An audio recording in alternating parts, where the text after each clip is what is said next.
નમસ્કાર મિત્રો, સ્વાગત છે તમારું વિડીયોમાં। તમે જોઈ રહ્યા છો દેશ, દુનિયા અને ગુજરાતના તાજા સમાચાર।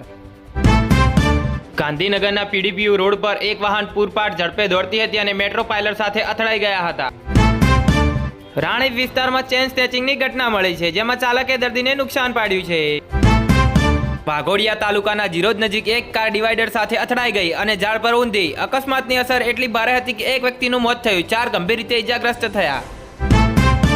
અમદાવાદને 2030માં કોમનવેલ્થ ગેમ્સ 2030ની મોખરે હોસ્ટ બનાવવાની ભલામણ કરવામાં આવી છે।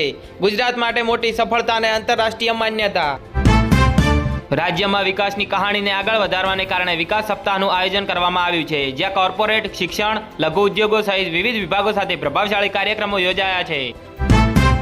ભારતીય જનતા પાર્ટીમાં એક સંગઠનાત્મક શેકઅપની તૈયારી ચાલી રહી છે। રાષ્ટ્ર રાજ્ય નજીક સ્તરે નવા જવાબદારી વિભાગોનું વિતરણ થવાની શક્યતા જણાઈ રહી છે।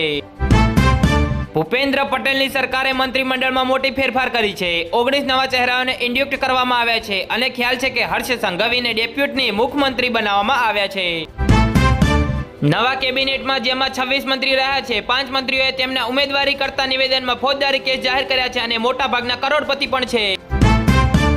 આજે ધનયોગ નામક શુભ સમયગાળો છે, જેમાં ખાસ કરીને વૃષભ, સિંહ, કન્યા, તુલા અને મકર રાશિના લોકોને નાણાકીય લાભ, રોકાણમાં સફળતા મળવાની શક્યતા છે।